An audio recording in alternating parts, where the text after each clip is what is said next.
तर आत्मनिवेदन भक्ती हे भक्तीचं काय म्हणूया आपण एकदम मुळातलं स्वरूप आहे किंवा गाभा आहे किंवा त्यातलं सर्वश्रेष्ठ परमावधी त्या भक्तीची आहे. त्यामध्ये त्यांनी असं म्हटलं आहे की एका पूर्ण सत्याला सामोरं जाणारी भक्ती आहे की आपण काहीच नाही. अद्वैतामधला जो भाव आहे तो भाव ह्या भक्तीत आहे की आपण आपल्याबद्दल विचार करत चाललो की मी म्हणजे काय, मी म्हणजे शरीर का, मी म्हणजे ज्ञानेंद्रिय का, मी म्हणजे कर्मेंद्रिय का, मी म्हणजे नेमकं काय आहे, असा जर आम्ही विचार करत गेलो तर आम्हाला कळायला लागतं की मी म्हणजे हे नाही, मी म्हणजे ते नाही. जसं शंकराचार्यांचं स्तोत्र आहे ना, मनोबुद्धी अहंकार चित्तानी नाम न वाक्पाणी पादळ न चोपस्थ पायी, म्हणजे गुरु नैव शिष्य न अन्नम न भोगता, सगळं सगळं जे जे बघत राहू हे नाही हे नाही हे नाही हे नाही असं करत मग काय उरलं? काही उरलं नाही. म्हणजे तो एकटाच उरतो. मग तो जेव्हा एकटा उरतो त्याच्याशिवाय जर दुसरं काही नसतं तर आमचं सगळं काही तोच आहे. आता आमचं पण नाही, मी पण नाही, माझ्या सकट माझ्या असलेल्या मीपणा सकट सगळंच त्याला अर्पण करायचं. ही जी भावना आहे त्याला आत्मनिवेदन असं म्हणतात. आत्म म्हणजे आपल्या स्वतःला आणि निवेदन म्हणजे समर्पण करणे, त्याच्या चरणावरती अनन्य भावाने आपल्याला ठेवून देणं. आता ह्या अध्यायात त्यांनी काय या समासात त्यांनी म्हटलंय, मागा झाले निरूपण आठवे भक्तीचे लक्षण, आता ऐका सावधान भक्ती नवमी. नवमी निवेदन जाणावे, आत्मनिवेदन करावे. आता ही भक्ती निवेदनाची आहे. आत्मनिवेदन आपण करावं याची आता व्याख्या चालली त्यांची, तेही सांगितले स्वभावे प्रांजळ करणे. आता तुम्ही म्हणाल मला की आत्मनिवेदन म्हणजे काय, तर समर्थ म्हणतात असं विचारू नका, मी आता सांगणारच आहे तुम्हाला स्पष्ट करून. म्हणून ते म्हणतात की मी तुम्हाला या भक्तीची व्याख्या सांगितली की निवेदन जाणावे, आत्मनिवेदन करावे. की निवेदन समजून घ्या आणि आत्मनिवेदन करा. आता तेही सांगितलेलं स्वभाव स्वभाव म्हणजे त्याच्या मूळ गुणांसहित तुम्हाला सांगतो. प्रांजळ करून म्हणजे स्पष्ट करून तुम्हाला सांगतो, विवरण करून तुम्हाला सांगतो. ऐका निवेदनाचे लक्षण देवाची भावे आपण. सगळ्यात सोपी व्याख्या पहिली. समर्थांचं सगळं सुटसुटीत असतं, छोटं छोटं. पहिली गोष्ट त्यांनी सांगितली काय सांगितलं तर देवाची भावे आपण. देवाला आपल्याला का वाहून टाकावं, म्हणजे देवाच्या ठिकाणी आपल्याला पाहावं, समर्पण करावं. निवेदन म्हणजे करावे तत्व विवरण म्हणजे कळेल. लगेच सांगितलं की देवाला व्हावं की तुम्ही मला विचाराल व्हावं म्हणजे काय करावं, तर मी तुम्हाला त्याचंही उत्तर सांगतो. म्हणाले की व्हावं म्हणजे तत्वाचं विवरण करावं. तत्वाचं विवरण करावं म्हणजे काय करावं? आपण आता मगाशी बोललो तसं की मी कोण आहे, माझं स्वरूप काय आहे, नेमकं शेवटी शिल्लक राहणारं काय आहे या जगात, त्याचा जर म्हणाले मी विचार करत गेलो तर मी नावाचं पुन्हा काही शिल्लकच राहत नाही.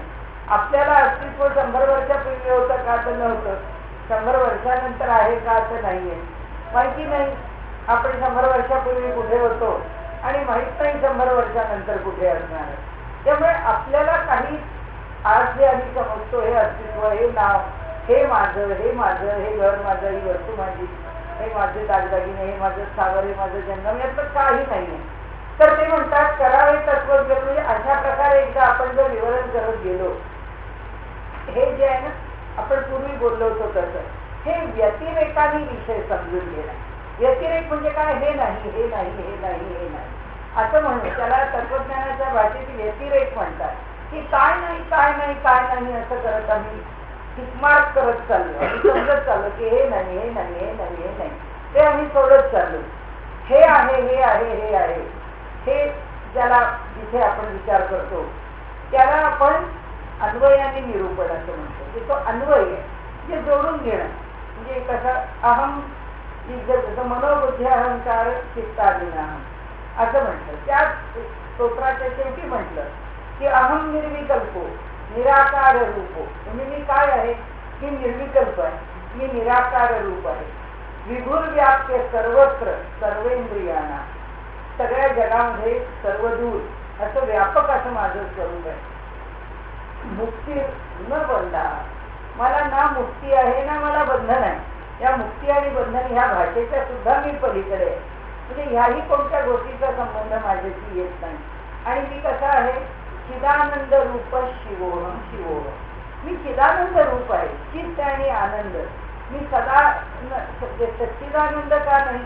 पण सत्ता रूप मी नाही आहे, पण सत्ता ही एका परमेश्वराची, म्हणून तो सच्चित आनंद रूप आहे, आम्ही नाही. त्यामुळे तो आम्ही कसे आहोत? चित्त आणि आनंद. चित्त म्हणजे आमच्यामध्ये चैतन्य आहे, आणि त्या चैतन्याचा जो गुण आहे, त्या आत्म्याचा जो गुण आहे आनंद, त्या गुणाने युक्त आहोत. म्हणजे मी कसा आहे? तर मी चैतन्यमय आहे, केवळ चैतन्यमय आहे. आणि भावरूपाने सांगायचंच असलं तर भाव आनंदाचा आहे, मी आनंद रूप आहे. आणि म्हणून त्यांनी सांगितलं की करावे तत्वविवरण म्हणजे कळलं. ते आपलं नक्की काय स्वरूप आहे हे अन्वयाने आणि व्यतिरेकाने जाणून घ्यावं. जसं आपण आपलं परीक्षण करताना म्हणतो, हे आपण केलं, हे बरोबर केलं का चूक केलं, बरोबर केलं का चूक केलं. जे चूक केलं हे बाजूला केलं पाहिजे. मग आपण काय केलं पाहिजे? तर काय केलं पाहिजे हे सगळे अन्वयाची बाजू आहे. काय टाकलं पाहिजे ही व्यतिरेकाची बाजू. म्हणजे आपल्याला जेव्हा सांगतात की या शरीरपून पासून दूर व्हा, आसक्ती सोडा, वाईटाचा संग सोडा, आळस सोडा, दौर्बल्य सोडा, हे सगळं काय? हे व्यतिरेकाने समजून घेणे की नाही, हे नको, हे नको. आणि मग काय राहू दे? सदाचार असू दे, सर्वासना असू दे, सद्विचार असू दे, सच्चरित असू दे, सद्धर्माचं आचरण असू दे, न्यायनिष्ठ जीवन असू दे. अशा हे असावं, हे असावं, हे असावं असं जेव्हा सांगितलं तेव्हा ते अन्वय आहे. तर तसं तत्व विवरण म्हणजे तत्वाची फोड. विवरण म्हणजे स्पष्टपणाने आपल्याला आपल्याबद्दल समजून घेणं. इथे समर्थ सांगतात की आत्मनिवेदन भक्ती करता तुमचं तुम्हीच समजून घ्या. तर समजून घेताना काय नको, काय नको, काय नको हे जसं आहे ते जसा व्यतिरेक आहे त्याचा काय पाहिजे, काय पाहिजे, काय पाहिजे हा अन्वय आहे. म्हणजे जर ही आत्मनिवेदन भक्ती मला करायची आहे तर माझ्याकडे काय असावं तर मला त्या आत्मनिवेदन भक्तीपर्यंत पोहोचता येईल. आणि माझ्याकडे काय नसावं की ज्याच्यामुळे मी त्याच्यापासून, जे मी आता परमेश्वराच्या जवळ नाही, तर ते जाण्याकरता जे योग्य आहे असं जे काही आहे ते जर माझ्याकडे अमुक एक पाहिजे असं म्हटलं तर त्याकरता अमुक एक वर्ज्य आहे. तर काय वर्ज्य आहे ते मला नक्की टाळायचं, ते मला नक्की टाकून द्यायचं आहे. आणि म्हणून ते म्हणे मी भक्ता इथे म्हणावे, निदान आधी म्हणावं तरी, असं त्यांनी म्हटलंय. की जसं तुकाराम महाराज म्हणतात ना, मनी नसे तरी नसो परी वाचे तरी वसो. ती म्हणाले आमचं मन तिथपर्यंत नाही गेलं तर नको जाऊ दे, काय माहिती मन जेव्हा जाईल तेव्हा जाईल, पण निदान वाणीनी तरी होत राहावं. जसं आपण देवाची पूजा करतो, आपल्याला माहिती आहे, आपल्याला तत्वज्ञानाची भाषा आली की आपल्याला सगळे लोक सांगतात की अहो ह्या मूर्तीत काही देव नाही आहे, अहो ही तुम्ही पूजा करता याच्यात काही देव आहे असं नाही आहे. मग कशा करता पूजा करतो? जर मूर्तीत देव नाही आहे आणि पूजा करण्यातच देवाचं अस्तित्व साठवलंय असं म्हणजे तसं नाही आहे म्हणाले. हे सगळं करायचंच आहे. ही जेव्हा स्थिती येईल, कारण असं आहे कोणतंही तत्वज्ञान कोणत्याही वेळी संदर्भ सोडून जर आम्ही येतं तर गल्लत आम्ही करू. त्यामुळे आम्ही देवाची पूजा का करतो? आम्ही देवाची पूजा एवढ्याच करता करतो की त्या मूर्तीकडे पाहिलं की त्याचे गुण लक्षात येतात. ज्या मूर्तीला आम्ही स्वीकारलंय तिचं चरित्र आम्हाला कळतं. ज्या मूर्तीला आम्ही स्वीकारलंय त्या मूर्तीचा सगळा इतिहास, त्या मूर्तीचं सगळं ऐश्वर्य, त्याचं सगळं सामर्थ्य, हे सगळं आम्हाला कळल्यामुळे आम्हाला त्याचं मोठेपण माहिती आहे. आता तो तितका मोठा आहे, तो तितका सर्वसमर्थ आहे, म्हणून त्यांनी आम्हाला जवळ करावं. त्याचं मोठेपण माहिती आहे म्हणून आम्ही त्याला शरण जायला आम्हाला अधिक सोपं आहे. कारण आपल्यापेक्षा जरा कोणी चांगलं मनुष्य आपल्याला भेटलं की आपण झटकन मनाने त्या माणसाच्या आहारी जातो की आपल्याला असं हा माणूस चांगला आहे, या माणसाचे संबंध आपले चांगले राहावे, किंवा ह्या माणसाच्या सहवासात राहिल्याने आपल्याला आनंद मिळतो, या माणसाच्या सहवासात राहण्याचा अधिक प्रयत्न करावा. म्हणजे जे चांगलं आहे त्याची प्रत्येकाच्या जीवाला ओढ आहे. का आहे? म्हणजे आपण जसं म्हणतो ना की कितीही दुराचारी मनुष्य असला तरी सुद्धा त्याला सद्गुणाची ओढ आहे. कारण सगळ्यांचं आत्मतत्व जे आहे ते काही वाईटाकरता रमलेलं नाही. आम्ही सगळे त्या आत्मतत्वावरती उभे आहोत आणि त्यामुळे वाईटपणा आमच्यातला जो आहे ते स्वअर्जित आहे, हे आम्ही कमावलेलं आहे, ते आमचं मोठेपण आहे, आमचं कर्तृत्व आहे ते. पण जे सांगूनपण आहे ते मूलतः आहे, तो आमचा स्वभाव आहे आणि त्या स्वभावामुळेच आम्ही त्याच्याकडे आकर्षित होतो. म्हणून त्यांनी सांगितलं की मी भक्त आहे असं म्हणावं, मी देवाची पूजा करत राहावी, मी देवाची स्तोत्र म्हणत राहावी, मी देवाच्या देवळात जात काय त्या सगळ्याच्या ते ठसे, त्याची इम्प्रेशन, त्याचा संस्कार घडत राहतो. आपल्या मनावरती तो संस्कार होत असतो आणि सातत्याने होत राहतो. तो कसा होतो, त्याचा काय परिणाम होईल, तो काही लगेचच्या लगेच आपल्याला कळत नाही. ते काय 1 to 1 रिलेशनशिप नाही आहे की आत्ता केलं की लगेच त्याचा परिणाम कळला. तेव्हा तरी कळतो, दीर्घ काळाने कळतो. आपल्या मनाला जी काही म्हणजे जळमटं लागली आहे ती सगळी दूर झाल्याशिवाय हे सगळं केलं आहे त्याचे काय लाभ आहेत ते लगेच लक्षात येणार नाही. कारण ह्या सगळ्या प्रांतामध्ये एकच गोष्ट अपेक्षित आहे, ती म्हणजे आमचं चित्त शुद्ध होत राहिलं पाहिजे. आम्हाला कितीही मोठा डिटर्जंट मिळाला तरी चालेल, पण त्या मनाला घासून पुसून पानं स्वच्छ करायला हवं. तर काहीही झालं तरी त्या मनाच्या शुद्धीच्या शिवाय एक पाऊलही पुढे पडत नाही. या अध्यात्माच्या प्रांतामध्ये काही मिळवायचं असेल तर मन अधिकाधिक शुद्ध केलं. तिथे काय आमचं साधू संतांचे इतकं स्वच्छ होईल असं नाही, पण जिथे कुठे आहोत तिथून थोडं असाल तिथून पुढची चला, यत्न सोडा, की जिथे आहोत तिथून थोडं पुढे एक पाऊल पुढे गेले की दुसरं पाऊल. कोंढरेकर महाराजांचं एक वचन कायम लक्षात ठेवण्यासारखं आहे. त्यांनी जर इथं आपल्या हातातली विजेरी आहे म्हणजे टॉर्च आहे, अंधारामध्ये त्या टॉर्चच्या उजेडात आम्ही बघतो किती दिसतं, 3 फूट अंतरावरचं दिसतं. आता स्ट्रॉंग असलं तर 6 फूट, जल्दी मोठ्याचा मोठा टॉर्च आहे तर 6 फुटापर्यंत दिसते. पण आम्ही जिथपर्यंत दिसतंय तिथपर्यंत आपण ह्या विजेरीत काय अंधारात आम्ही जाणार आहे, पण आपल्या मनात असं येत नाही. आपल्याला माहिती आहे हातात टॉर्च आहे आणि हेच 3 फूट पुढे गेलो की तो टॉर्च पुढचे 3 फूट दाखवणार आहे. तसं येते. त्यांनी फार सुंदर म्हटलंय की हातातली वस्तू तुमचं नाम आहे, तुमची साधन आहे, काय आम्ही करतो ते तेवढंच आहे की जेवढं केलं आम्ही एकच पाऊल पुढे गेलो की पुन्हा पुढचं दिसणारच आहे पुढचं पाऊल टाकायला. म्हणून ते म्हणतात मी भक्ता इथे म्हणावे आणि विभक्तपणेची भजावे. असं कसं होईल? असं नाही होता कामा. मी एकदा भक्त आहे म्हटलं की त्या भक्त असण्याचे जे गुण आहेत ते आपल्याकडे प्रकट व्हावे. त्या गुणासहित आम्हाला भक्त म्हणावं आणि विभक्तपणेची भजावे. हे आघवेची अवघेची जाणावे विलक्षण. हे समर्थ म्हणतात हे आम्हाला काही समजत नाही. पहिले म्हणतात की तुम्ही भक्त म्हणून घ्यायचं आणि स्वतः विभक्तपणे व्यवहार करायचा. लक्षण असो न विलक्षण, ज्ञान असो न अज्ञान, भक्त असो न विभक्तपण ते ऐकते. कसं तर लक्षण आहे म्हणजे ते घडण्याची कुवत आहे की आपण म्हणतो हा मुलगा आहे ना, हा चांगला शिकेल. किंवा आपण आपल्या मुलांबद्दल म्हणतो अहो याचं डोकं चांगलं आहे, याला कुठली गोष्ट एकदा पाठ केली की झटकन होते, पाठ केलेलं विसरत नाही, अभ्यासच करत नाही, त्याला काय करायचं. हे जे आपल्याला कळालं ही तिथे आहे. हे वाटतं लक्षण आहे जे प्राप्त करण्याची ताकद आहे त्याचं लक्षण आहे. पण वागणं विलक्षण आहे म्हणजे लक्षणाचा विरुद्ध आहे. त्याचं वागणं विलक्षण आहे, हे लक्षण सोडू नये. तर आता हे कसं चालेल? कशाच्या संदर्भात सांगतात मी भक्ता इथे म्हणावे आणि विभक्तपणे वागावे. याच्याकरता ते खालचं स्पष्टीकरण देत आहे. कारण त्यांना आता त्या भक्ताची व्याख्या करायची, त्याच्याकरता त्या मधल्या 2 ओव्या त्यांनी घेतलेली आहे. म्हणून माझे लक्षण आहे पण विलक्षण वागतो.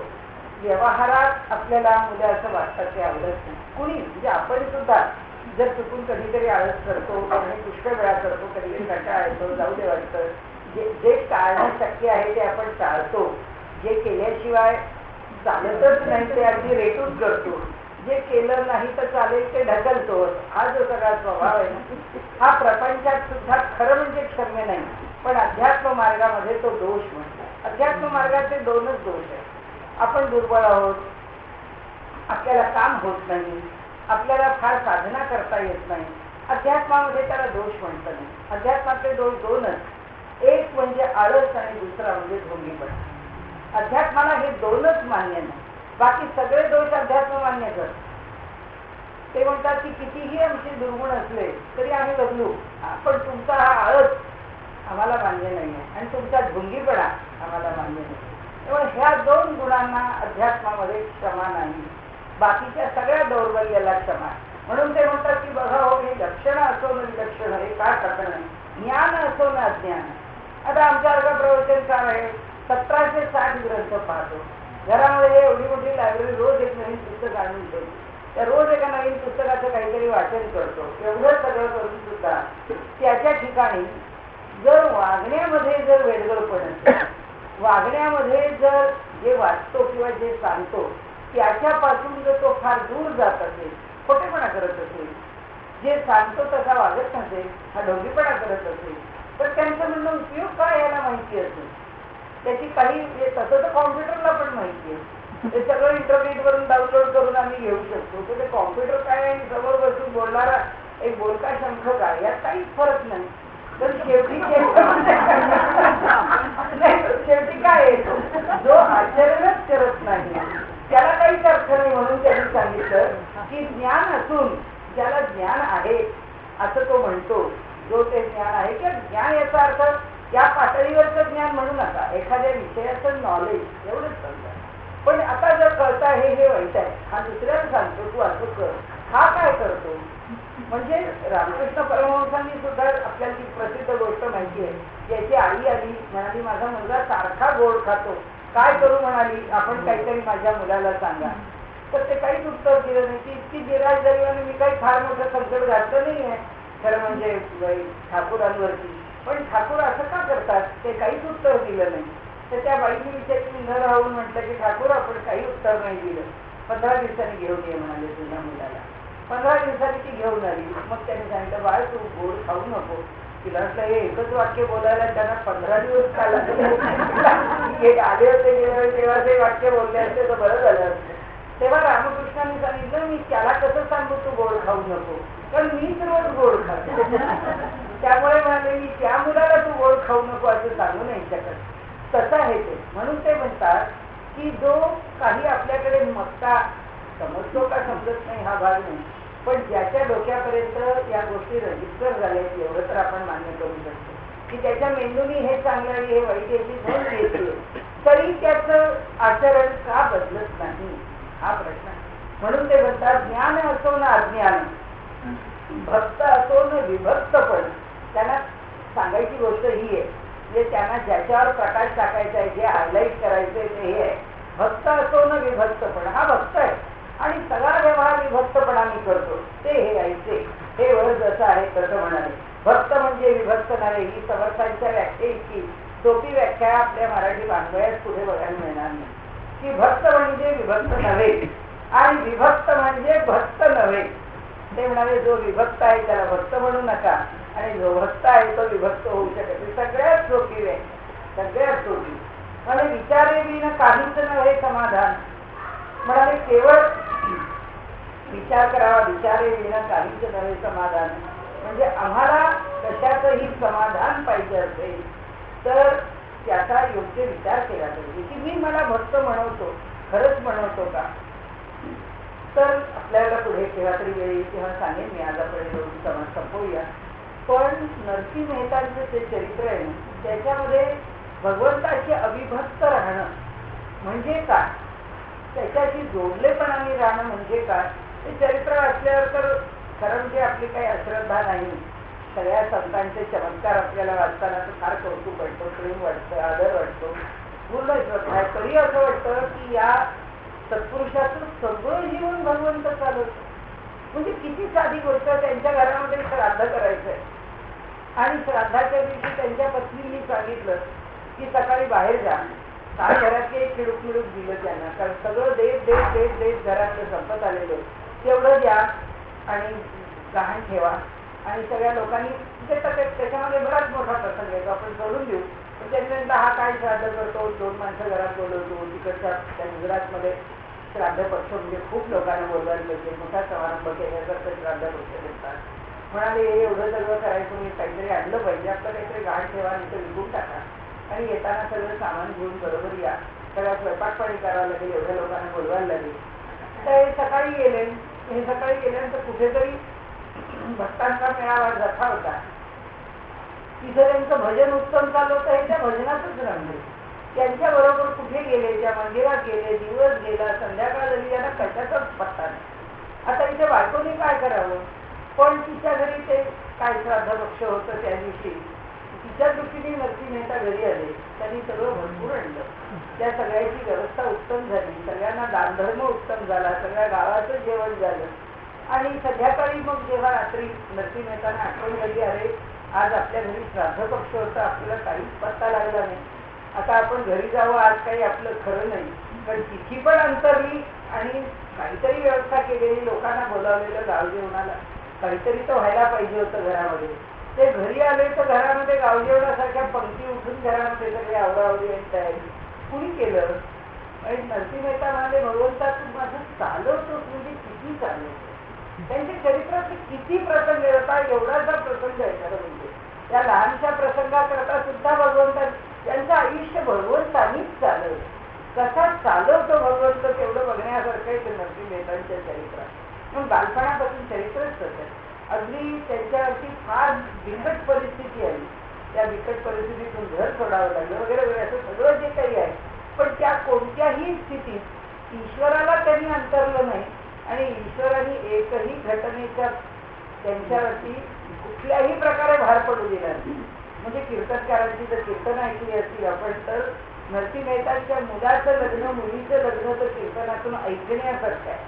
इतकं सुंदर सगळे कीर्तनकार त्याचं वर्णन करतात. त्यांच्या मुलीचा दिवाळ सण काय नाही सगळं देवानी करायचं.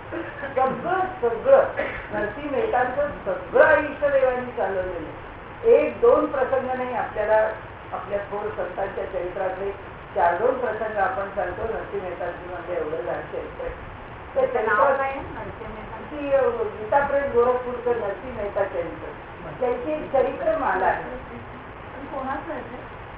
नरसिंह मेहता नाही, त्याला खाली लेखक नसतो, त्यांची काय सिरीज आहे आणि त्याच्यामध्ये सगळ्या संतांची संत चरित्र माला असं म्हणून अनेक संतांची चरित्र. त्याच्यामध्ये आपल्या गौरांग महाप्रभूंचं चरित्र तर 4 भागात आहे. एवढे 4 भाग आहेत. इतकं सुंदर चरित्र लिहिलेलं आहे.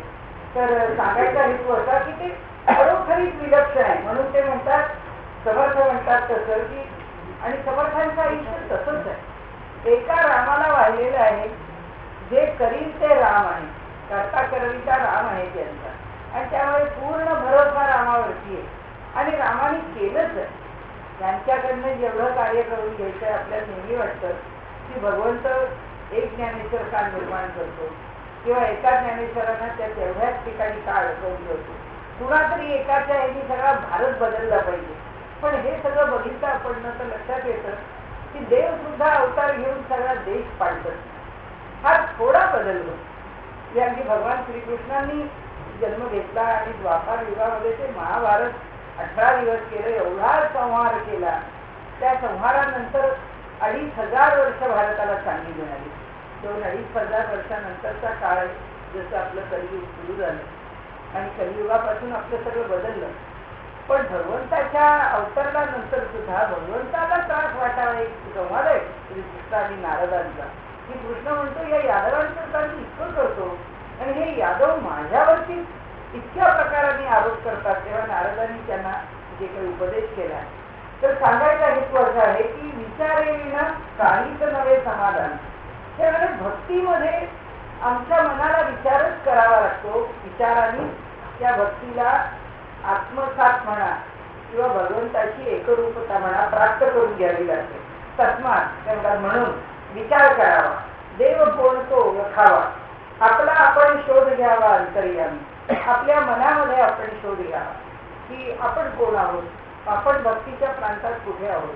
आपल्याला देवपूजा करायला कंटाळा येतो की आता रोज ते देव तसे ठेवता येत नाही म्हणून पूजा करतो, का देवाची पूजा झाली पाहिजे म्हणून पूजा करतो, का नाही आपण पूजा करावी म्हणून पूजा करतो, का प्रेम म्हणूनच पूजा करतो.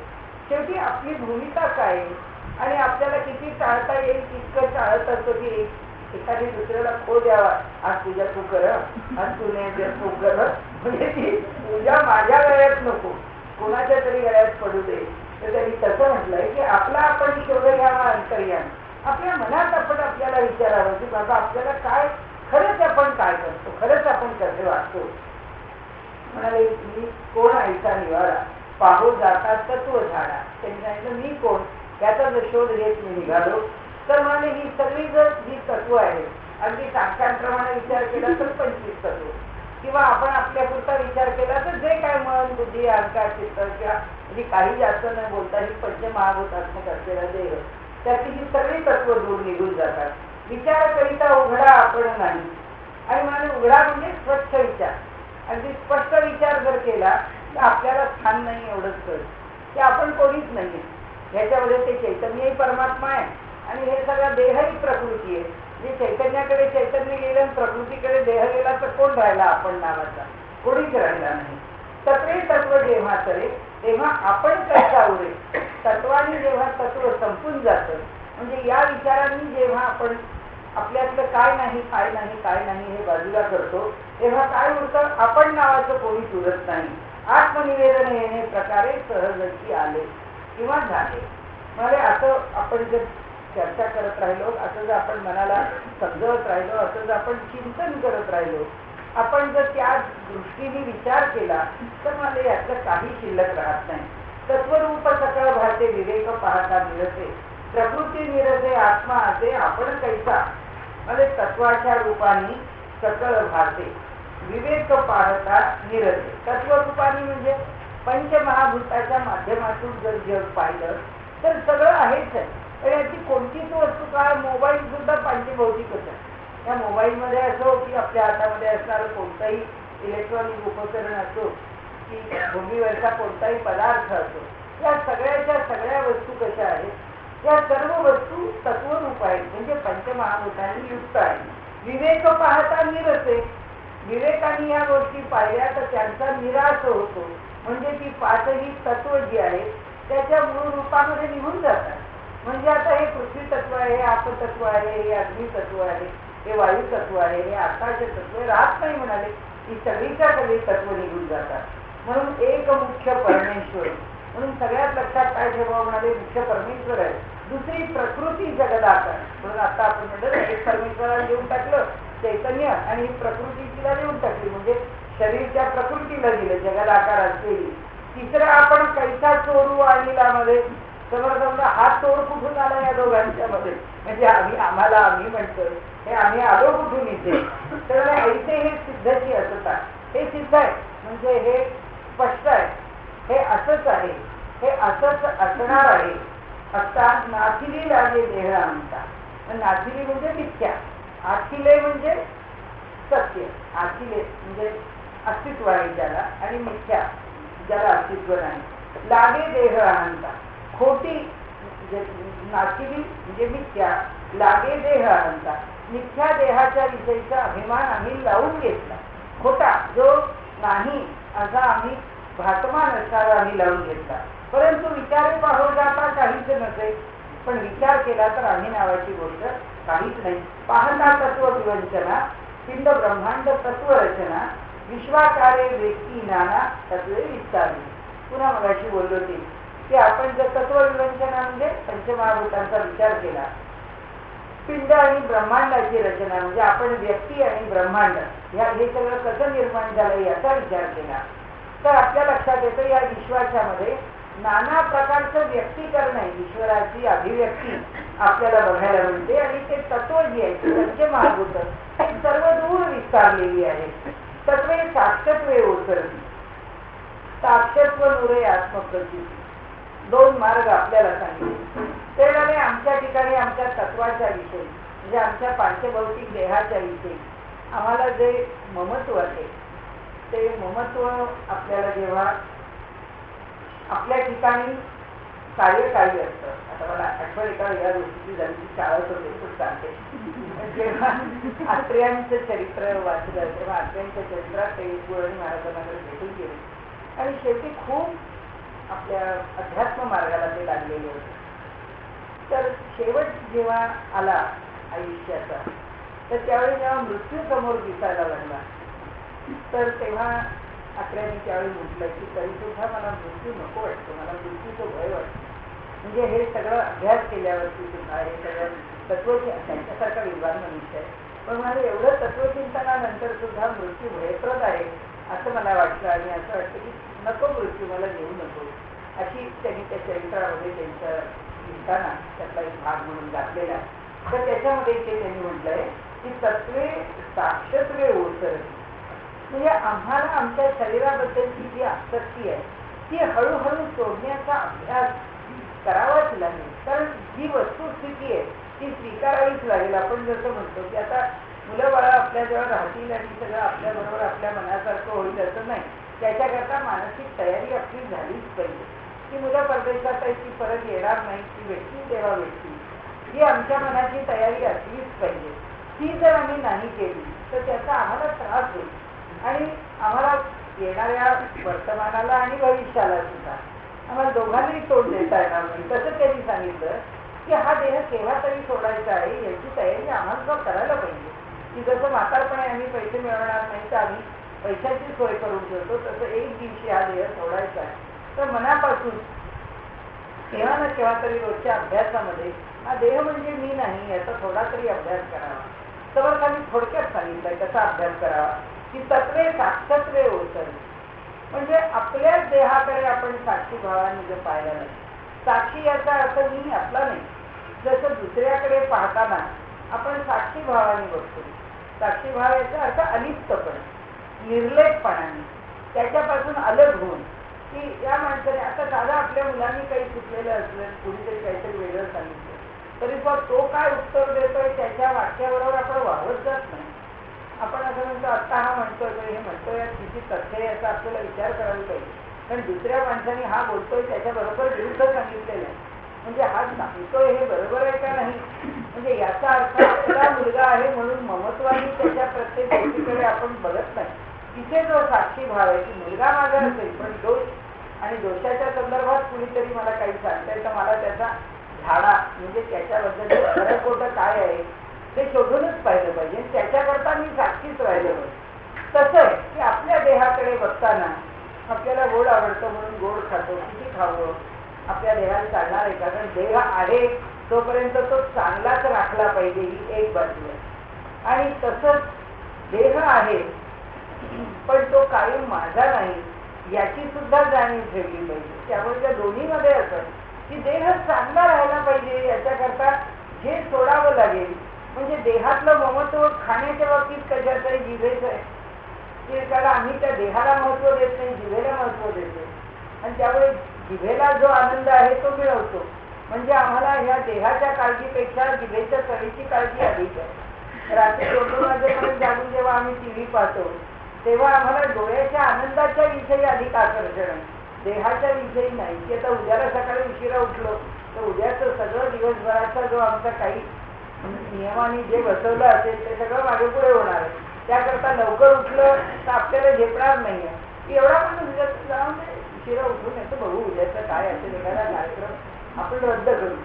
तर तिथे ही जी भावना आहे आपली की आपण कशाच्या आणि कशाच्या तरी आहारी गेलेले असतो. तर इथे समर्थ म्हणतात की साक्षत्व म्हणजे साक्षी भाव म्हणजे अलिप्तपणाने आपण कोणत्याही घटनेकडे पाहू. आपल्या देहामध्ये घडणारी घटना असो आपल्याशी संबंधित घटना असो. तर आता ह्या सगळ्या व्यवहाराच्या गोष्टी झाल्या. तत्वज्ञानाच्या गोष्टीत ते काय सांगतात की साक्षी भावाने या देहाकडे बघावं की हा देह आता किती वर्षाचा झाला. आता ह्या इतक्या वयामध्ये ह्या देहाला काय झेपणार आहे. आपण किती धावधाव केली तर चालणार आहे आणि किती विश्रांती त्या देहाला दिली पाहिजे. तो देह चालला पाहिजे याच्याकरता आपण काय खाल्लं पाहिजे. जीभ महत्वाची नाही त्याला पोषक काय पाहिजे ते महत्वाचं आहे. मग ती चव मला आवडो की न आवडो खायला सांगितलं त्याला खा. पण हे असं होत नाही आणि म्हणून ते सांगतात की साक्षी भावानी त्या देहाकडे पाहणं ही एक बाजू आणि दुसरी बाजू अशी की कोणत्या तरी दिवशी हा देह सोडायचा आहे. तर ह्या देहाच्या विषयी थोडी अलिप्तता माझ्या अंतःकरणात आली पाहिजे. याकरता रोज एकदा केलेला विचार की नाही हा देह म्हणजे आपण नाही आहे. आणि मग यातले होणारे मानापमान या देहाचे या देहाच्या करता असणारं चांगलं वाईट या देहाकरता आमच्या आवडीनिवडी या देहाकरता आम्ही केलेला अट्टाहास हा सगळा आम्ही सोडायला हवे. तो तेवढा आम्ही मनाला शिकवत गेलो तर कोणत्या तरी वर्षी कधीतरी कोणत्या तरी काळी आमचं मन बदलू शकेल. कारण इतकं सोपं नाही येते.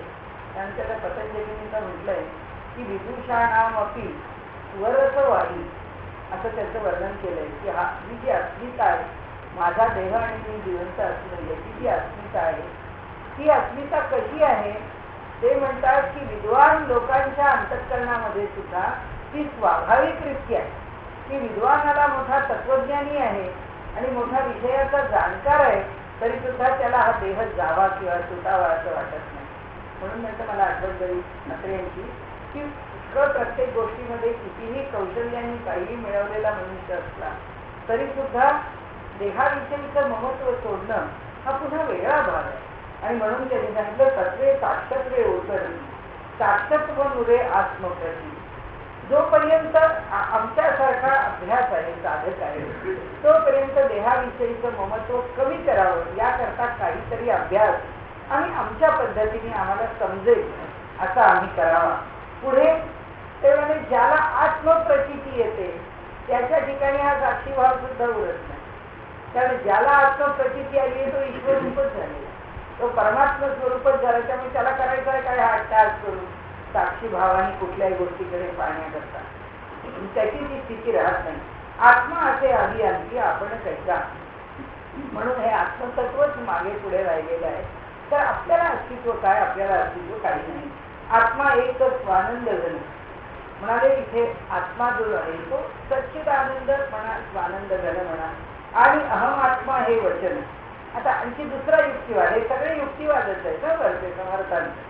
आता युक्तिवाद काय की आत्मा स्वतः एकटा एकच स्वानंद धन आहे. आम्ही तत्वज्ञानात भाषा काय करतो, अहम ब्रह्मास्मी अशी भाषा, आणि अहम आत्मा हे वचन म्हणजे अहम ब्रह्मास्मी हे वचन. तरी मग आपण काहीचा भिन्न उरला तेथे. मग म्हणाले हा वेगळा राहिला कसा, पुढा करता सांगतायत इकडे वर की हे तत्व दूर करण्याकरता आपण साक्षी भावाने त्या देहाकडे बघावं. साक्षीत्व याचा अर्थ देह माझा नाही. आता देह माझा नाही असे सत्पुरुष ही अधिक उदाहरण आहे की रमण महर्षींना कॅन्सर झालेला आहे हाताचा, तरी त्यांनी सांगितलं मला काय, त्याची कोणतीच वेदना मला त्रासदायक होत नाही कारण हाताला कॅन्सर झाला, मला काय झालं. रामकृष्ण परमहंस आहे, त्यांना त्या कॅन्सरच्या वेदनाने त्यांचं शरीर जर्जर होऊन अंथरुणाला खिळलेलं आहे. पण त्यांचा अधिकार मोठा आहे. त्यांना त्यांच्या दुसऱ्या मजल्यावर झोपलेल्या त्या खाटेवरती त्यांना जाणवतं ही मुलं त्या बागेमध्ये गेलेली आहेत आणि त्या ज्या झाडाखाली ही लहान लहान मुलं खेळत आहेत, ज्या 16 लोकांनी मिळून रामकृष्ण मिशनची स्थापना केली, ती सगळी त्यावेळी रामकृष्णांच्या सहवासातली लहान लहान मुलं होती. तर ती अशी 10-15 वर्षाची मुलं आहेत आणि ही इथे खेळत आहेत. तर या मुलांचा इथे मोठा काळा भुजल आहे आणि या मुलांना माहीत नाही आहे आणि हे तिथे धावाधावी पळापळी खेळत आहेत. तर तो जर आला आणि त्यांनी जर एखाद्याला चावलं तर ते जे अंथरुणावरती होते त्या अंथरुणावरून ते उठले, झरझर झरझर झरझर जिना उतरून तिकडे गेले, त्या झाडापाशी आले आणि त्यांनी त्या भुजंगाला सांगितलं की या मुलांना पुन्हा तरी त्रास द्यायचा नाही, मुलांच्या खेळतील वाढतील पण संरक्षण पाहिजे या सगळ्या मुलांना. आणि आपल्याला तर माहिती आहे शारदा माता कधी कोणाच्या समोरच देत नव्हते. त्यावरती पहाटे 3 वाजता उठून आपलं सगळं आवरून रामकृष्णांचं काय खायचं प्यायचं त्याची तयारी करून त्या लोक समोर येतात. म्हणून त्या गच्चीच्या वरती आपली ती कॅप असते ती टोपी तिथल्या त्या वरच्या पॅसेजमध्ये त्या एकट्या एका कोपऱ्यात बसलेल्या असतात. त्यांना आवडत नसते कोणाकडे दर्शन घ्यायला, ते येत नसत कोणाच्यासाठी, त्या तिथे बसून असत. त्यांनी पाहिलं ते त्यांचं सगळं लक्ष रामकृष्णांकडे असेल. त्यांनी पाहिलं की आज रामकृष्ण भिना उतरून बाहेर गेले आणि याचा अर्थ त्यांनी रामकृष्णांनी सांगितलं होतं माझा शेवट आला हे कसं समजा.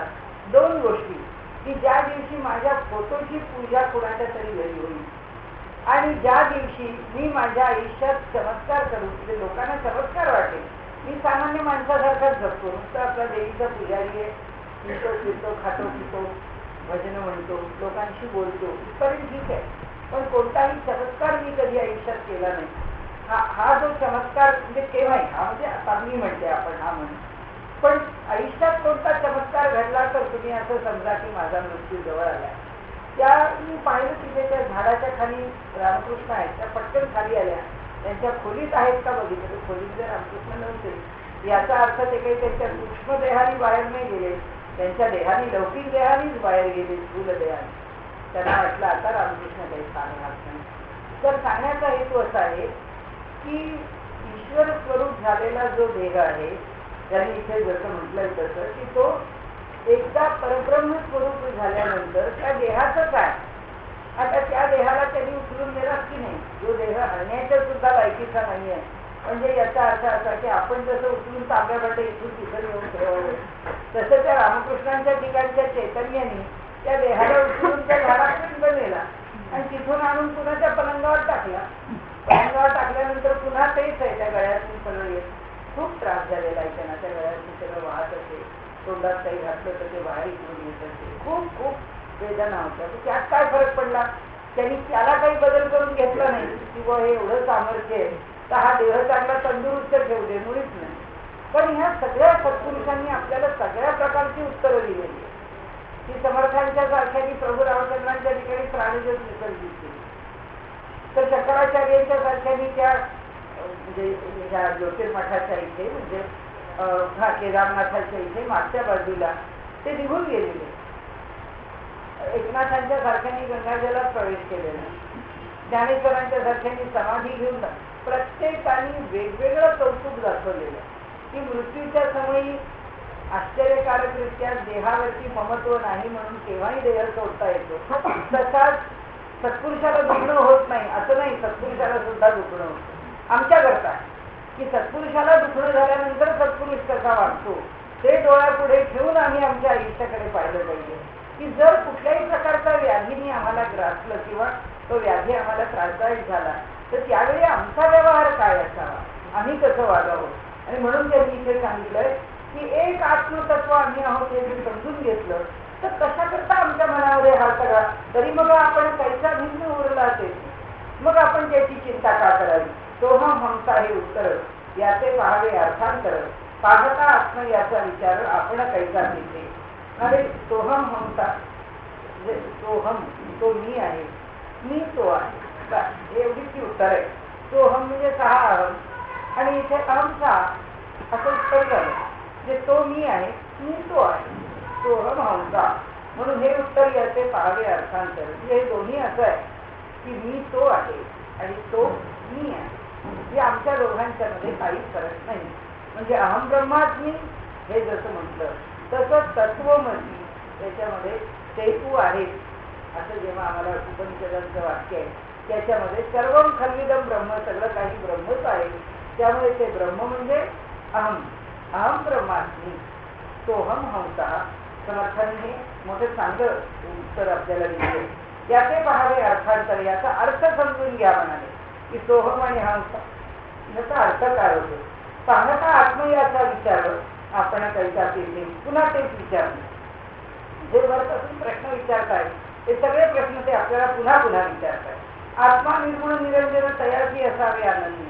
त्या आत्म्याच्या ठिकाणी आपण अनन्य असावं. अनन्य म्हणजे नाही अन्य. पुन्हा त्यांचं काय आहे ते शाळेचे शिक्षक आहे. आपण पहिल्यांदा म्हटलं तसं परमार्थ मार्गाच्या शाळेचे ते हेडमास्टर आहे. हातात छडी घेऊन सारखे ठाकून ठोकून आम्हाला सांगतात. आणि अनन्य म्हणजे नाही अन्य. आता किती प्रकारांनी सांगितलं की तत्व म्हणजे तू नाही, या ठिकाणी देह म्हणजे तू नाही, तत्वाचं विवरण करत इतक्या ओळ्यांमध्ये त्यांनी तेच सांगितलंय. पुन्हा पुन्हा वेगळ्या वेगळ्या प्रकारांनी आपल्याला सांगितलंय. म्हणजे आपण कैसा तेथे, आपण म्हणजे तो अद्वैत, आपण म्हणजे परमात्मा आणि आपण एक. जेथे नाही द्वैताद्वैत, जिथे द्वैत आणि अद्वैत हा भेद नाही म्हणजे द्वंद्व नाही. अद्वैत आहे म्हणून द्वैत आहे किंवा द्वैत आहे म्हणून अद्वैत आहे असले शब्दच नाही. कारण इथे आता द्वैत शिल्लकच नाही राहिला, आता इथे अद्वैत पण नाही राहिलं. आता एक असल्यावर अद्वैत कशाला म्हणायचं. अद्वैत ह्या शब्दात सुद्धा द्वैत आहे, कारण पुन्हा तरी दोघांचा अद्वैत आहे आणि दोघांचा अद्वैत आहे आणि ह्या कोणातरी दोघांचा अद्वैत नाही म्हणून द्वैत आहे. म्हणजे हे द्वैत आणि हे अद्वैत हे जेव्हा सांगतो तेव्हा समर्थ म्हणतात अद्वैत हा शब्द सुद्धा गरजेचा नाही, कारण त्याच्या पलीकडे द्वैत अद्वैताच्या पलीकडे असणारं एकरूपत्व. म्हणून ज्ञानेश्वरीच्या संदर्भामध्ये अभ्यासक ते अद्वैत शब्द न वापरता अद्वैत्व असं म्हणतात, ज्याच्यात दोन पण नाही. ते अद्वैत म्हणजे पण दोन पण नाही, फक्त शब्दाचा खेळ होतो, बाकी काही नाही. इथे म्हणून त्यांनी सांगितलं की अद्वैत जेथे नाही द्वैताद्वैत तेथे मीपणाचा हे तर उरेला कैसा, तिथे मी पण राहणार नाही. आता पुढे जाऊ. पण आत्मा पूर्णत्वे परिपूर्ण, जेथे नाही गुणागुण, निखळ निर्गुण आपण कोण कैसा. आता आपण कोण आहेत ते सांगतात. म्हणाले आता सगळं तुम्हाला इतकं सांगितल्यावर कळलं की आपण म्हणजे आत्मा आहोत. आत्माचं निर्गुण निराकार आहे आणि आत्मा कसा आहे, निखळ निर्गुण आहे. निखळ म्हणजे अगदी शुद्ध, ज्याला इंग्रजीमध्ये आपण ऍब्सोल्यूट म्हणतो की बस याच्या पलीकडे काही नाही. अगदी त्याच्या मूळ रूपात तत्वतः निर्गुण आहे. मग आपण जर तत्वतः निर्गुण आहे तर आपण कुठून आलो? हा देह नेम तेन घर दार माझी सगळी स्थावर जन्म सर्व सुरू झालं आपल्या मागे आपला प्रकार. ते म्हणतात ते काही नाही. जे जे नाही गुणागुण, गुणाचा विचार नाही. आत्मा पूर्णत्वे परिपूर्ण, आत्मा त्याच्या ठिकाणी परिपूर्ण आहे. त्वम पद तत्पद अतिपद, हे 3 पद म्हणजे काय? एकच वाक्य घेतलं त्यांनी महावाक्यांपैकी उपनिषदांनी. तत् त्वम अति ही 3 पद आहे.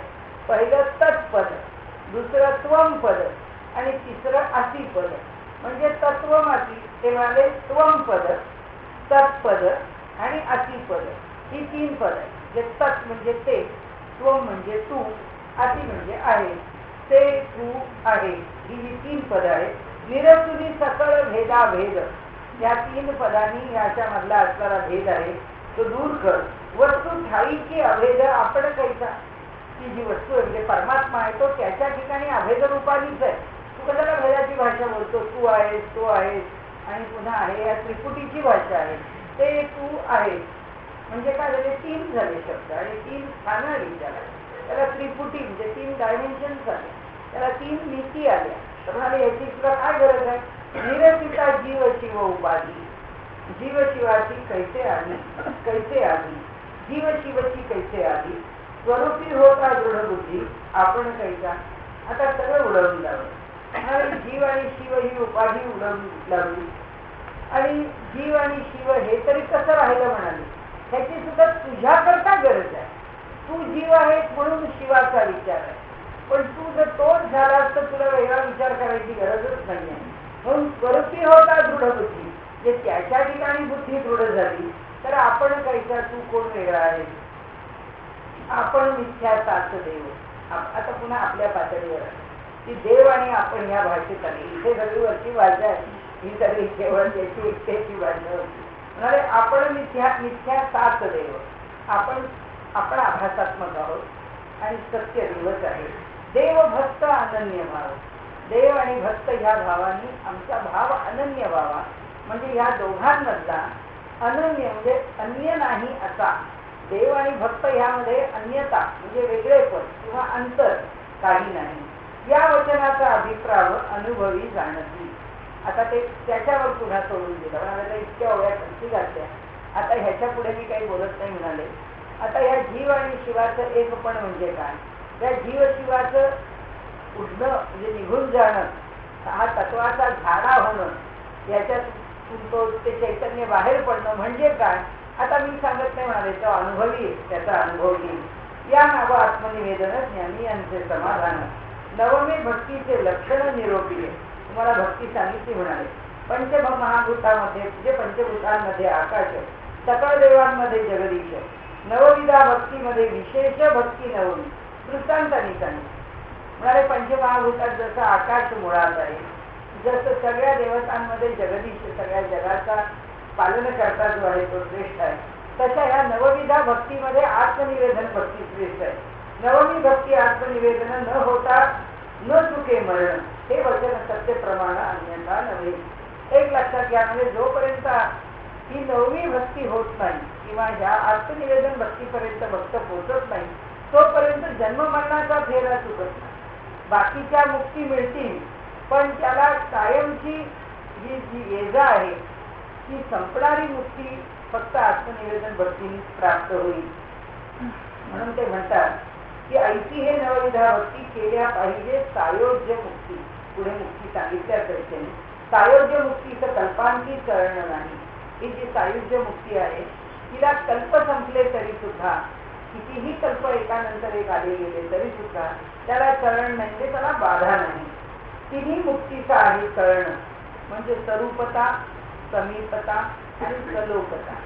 या ज्या 3 मुक्ती आहेत त्या कल्पापर्यंत आहे. कल्प संपला की पुन्हा तो जीव आहे त्या चक्रात व्यवहार करत राहतो. त्रैलोक्यात होता निर्वाण सायोज्य मुक्ती कळेना. त्यामुळे सगळं संपूर्ण ब्रह्मांड 3ही लोक जरी नष्ट झाले तरी सुद्धा या ठिकाणी ही मुक्ती संपत नाही किंवा या मुक्तीला अढळता जी आहे तिची हलत नाही. अवधिया चत्वार मुक्ती वेदशास्त्रे बोलली. तयामध्ये तीन नाती, चौथी ते अविनाशी. पहिली मुक्ती ते स्वलोकता, दुसरी ते समीपता, तिसरी ते स्वरूपता, चौथी सायोज्य मुक्ती. ऐकिया चत्वार मुक्ती, भगवत भजने प्राणी पावती. हे ती निरूपण प्रांजळ ज्योती, जावध पुढे परिसारे. आता मला तुम्हाला 4 मुक्ती सांगतो. 4 मुक्ती सोपे आहे, पण त्याच्या आधी त्यांनी सृष्टीचा पतारा सांगितला, तो आपण भराभरा वाचू.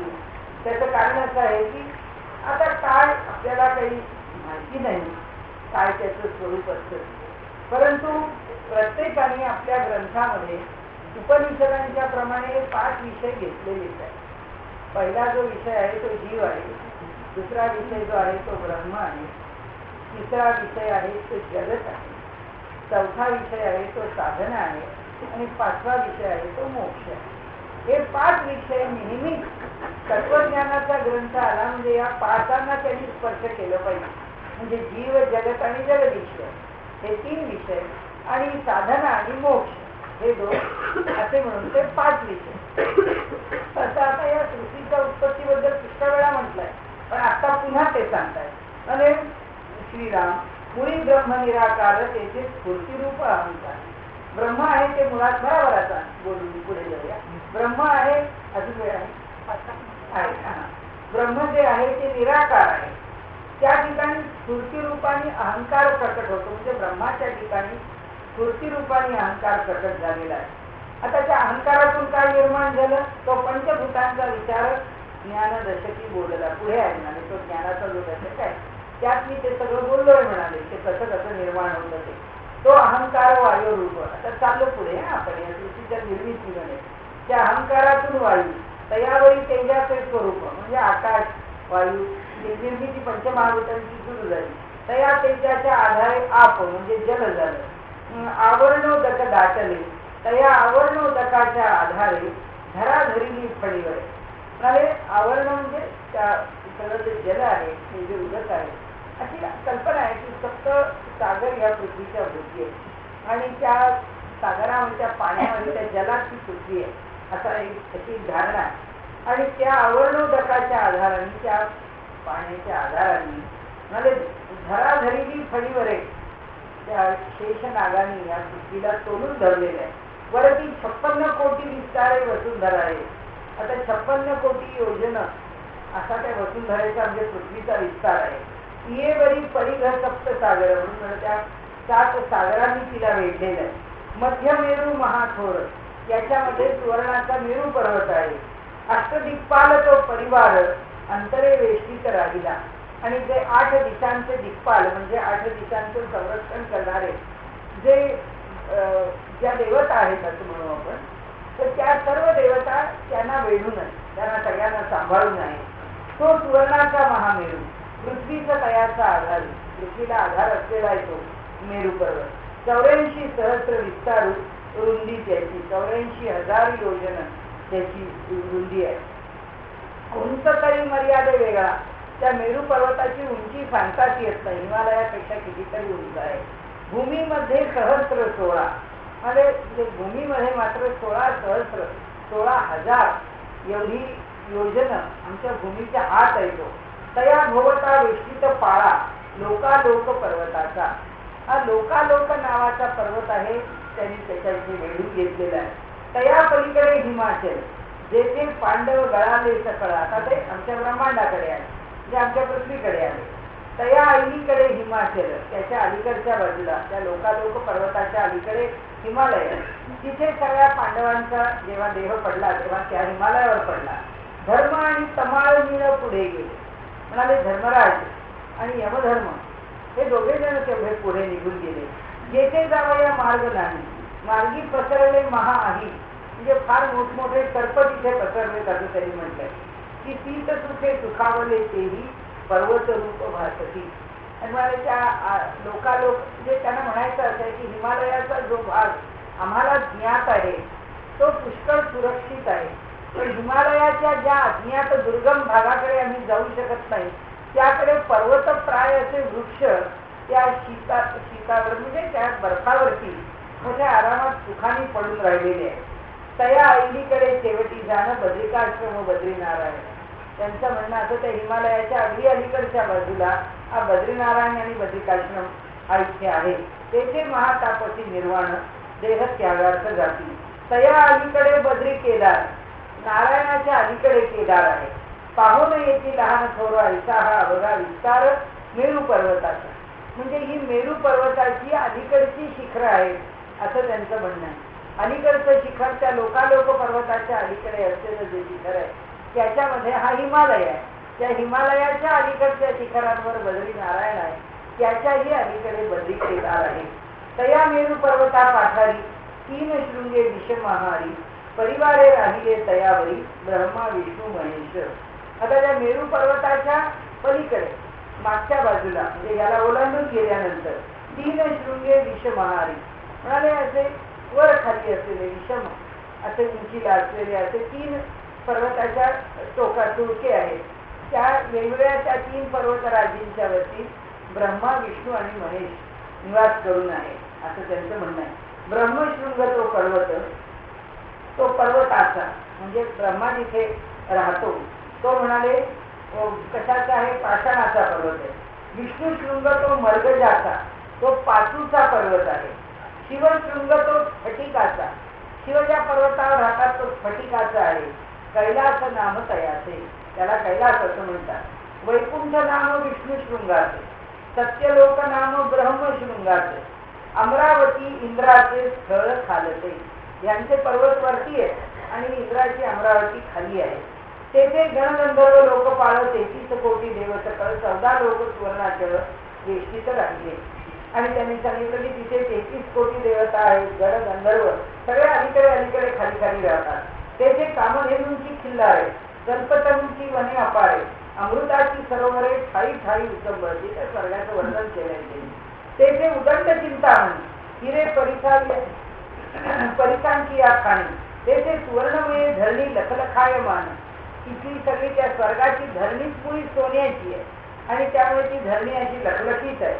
परमरमणीय थाकिता किडा नवरत्नांची या पाषाण शिरा. तेथे अखंड हरुष वेळा आनंदामध्ये. तेथे अमृताची भोजने, दिव्य गंधे दिव्य सुमन. तिथे उत्तमोत्तम असे अलंकार, त्यात उत्तमोत्तम फुलं, उत्तमोत्तम दिव्य असे गंध आहेत.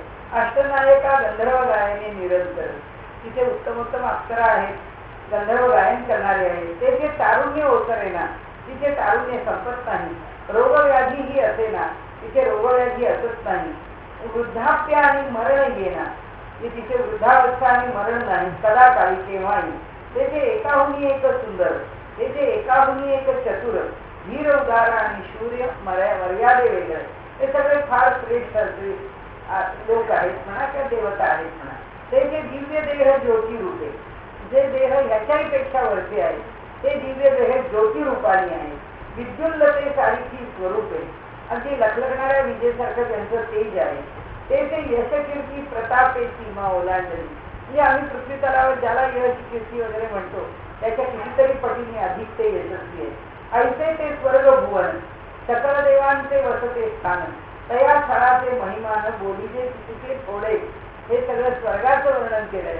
हा स्वर्ग हिमालयाच्या पलीकडे आहे, तो मेरू पर्वताचा भाग आहे आणि त्याला लोकालोक पर्वतांनी वेढलेला आहे असं त्याचं वर्णन आहे. येथे आता इथे ते 4 मुक्ती सांगून आपल्याला इथे संपते. येथे ज्या देवाचे भजन करावे तेथे ते देवलोकी राहावे. जे विष्णूचं भजन केलं वैकुंठात जावं, शिवाचं भजन केलं कैलासात जावं आणि देवतांचं भजन केलं, निखळ असं भजन केलं. एखादा योगी आहे त्यांनी अभ्यास केला तर त्यांनी ब्रह्मलोकाला म्हणजे त्या सत्यलोकाला जावं. स्वलोकता मुक्तीचे जाणारे लक्षण आहे. ही पहिली मुक्ती काय? स्वलोकता, म्हणजे ज्या देवाची उपासना केली त्या लोकाला जाऊन पोहोचणे, ही स्वलोकता मुक्ती आहे. नंतर लोकी राहावे ते स्वलोकता, त्या लोकात निवास करायला मिळावं, ही स्वलोक मुक्ती. समीप असावे ते समीपता, म्हणजे त्या लोकात राहिलो, म्हणजे आम्ही पुण्यात राहिलो पण पुण्याचा पहिला नागरिक महापौर तो काय आम्हाला रोज दिसत नाही, आम्हाला कुठे माहिती आहे तो कुठे राहतो. मी ह्या गावात आहोत म्हणजे या गावाचा महापौर आहे, तो जर ह्या गावातला पहिला नागरिक असेल तर त्याच्या काही आम्ही गावात राहतो. म्हणजे सलोकता आहे या महापौरांची, पण समीपता नाही. पण आपण त्यांच्याच गल्लीत राहिलो, तिथे त्यांनी आहो मागून आम्ही तिथे शेजारीच राहतो, इथेच महापौरांचं निवासस्थान, तसं आहे ते. म्हणून समीप असावे ते समीपता, स्वरूपची व्हावे ते स्वरूपता.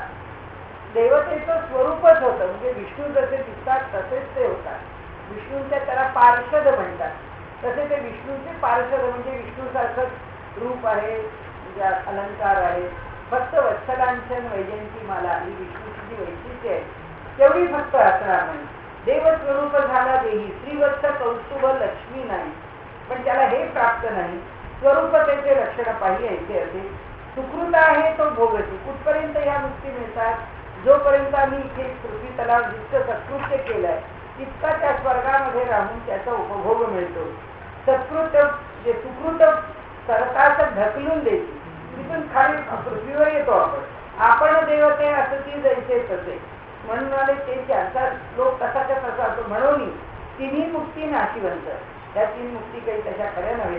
सायोज्य मुक्ती ते शाश्वत, तेही निरोगी जे सावचित्त ऐका आता. चौथी मुक्ती सांगतो आले. ब्रह्मांड नाचेल कल्पांती, सगळ्या कल्पांचा अंत झाल्यानंतर या ब्रह्मांडाचा सुद्धा नाश होईल. पर्वतासहित जळेल क्षिती, तेव्हा अवघेच देव जाती माम मुक्ती कैच्या तेथे. मग म्हणाले या सगळ्या मुक्ती कुठे राहिल्या? सगळ्या देवताच गेल्या, देवता नष्ट झाल्या, या मुक्ती पण संपल्या.